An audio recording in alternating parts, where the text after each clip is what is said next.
પલસાણાના ઔદ્યોગિક વિસ્તારમાં જન્મદિવસની ઉજવણી લોહિયાળ બની, જ્યાં જૂની અદાવતનું ખુન્નસ રાખીને 3 જેટલા શખ્સોએ મારામારી કરી. જોકે પોલીસે આરોપીઓને સકંજામાં લઈને કાયદાનું ભાન કરાવ્યું.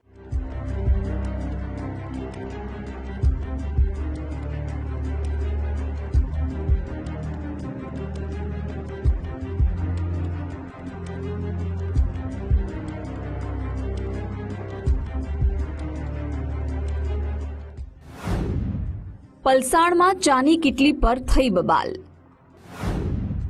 અંગત અદાવતમાં ટોળાએ માર્યો ઢોર માર. લોખંડની ખુરશી, બેન્ચથી જીવલેણ હુમલો.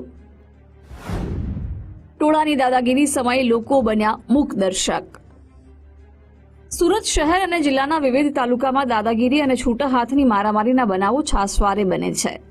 ઉત્તર પ્રદેશ, બિહાર અને મહારાષ્ટ્રના પરપ્રાંતીય ગુનેગારોની ટોળકીઓનું નેટવર્ક તોડવામાં સુરત પોલીસને પાછલા કેટલાક દિવસોમાં મહત્વની સફળતાઓ મળી છે.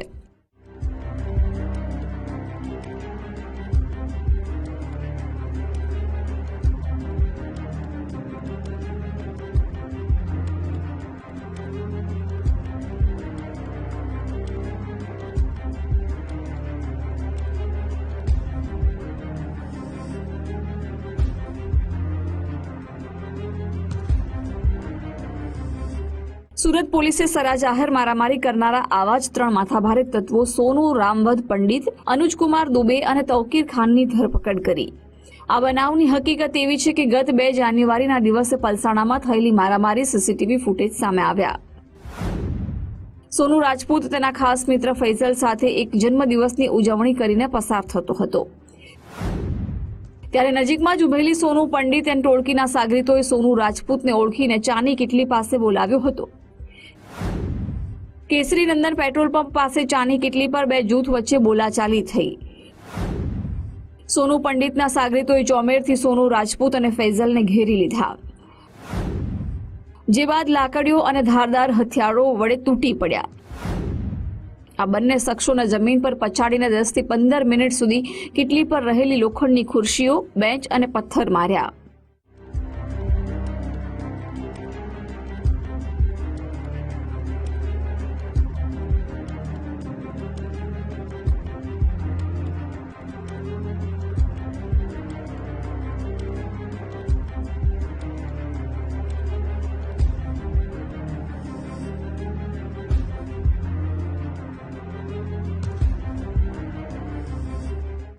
આ ઉપરાંત પહેલાથી જ તૈયાર રાખેલા ધોકા અને લાકડીઓ વડે બેફામ માર મારનારા આરોપીઓની પોલીસે શોધખોળ હાથ ધરી.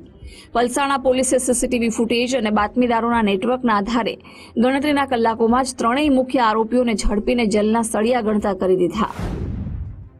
પલસાણા પોલીસ સ્ટેશન ખાતે ભારતીય ન્યાય સંહિતાની કલમ 115(2), 351(2)(3) અને 352 મુજબનો ગુનો દાખલ થયેલ, જે મારામારીનો ગુનો હતો અને જેના આરોપી સોનુ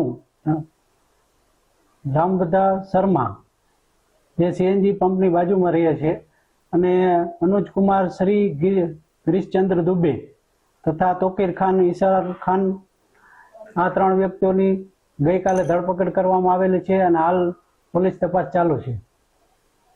મારામારી જે થયેલી એને શું હતું?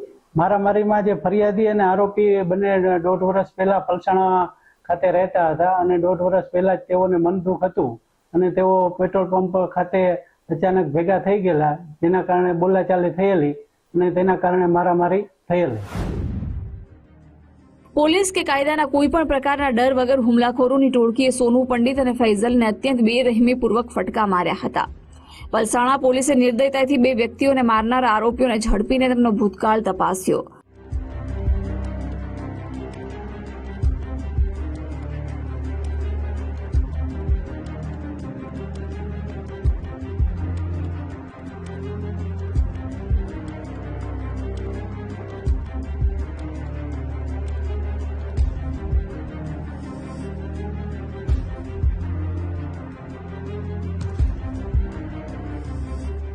જો કે અત્યાર સુધીમાં 3ના માથે કોઈ ગુનો ન નોંધાયેલો હોવાનું સામે આવ્યું છે. આ લોહિયાળ જંગ પાછળ 1.5 વર્ષ જૂની અંગત અદાવત હોવાનું પોલીસની પ્રાથમિક તપાસમાં સામે આવ્યું છે. સોનુ રાજપૂત સાથેની જૂની અદાવતનો બદલો લેવા માટે જ સોનુ પંડિત અને ટોળકીએ પહેલાથી આયોજન કરીને મારામારી કરી હતી.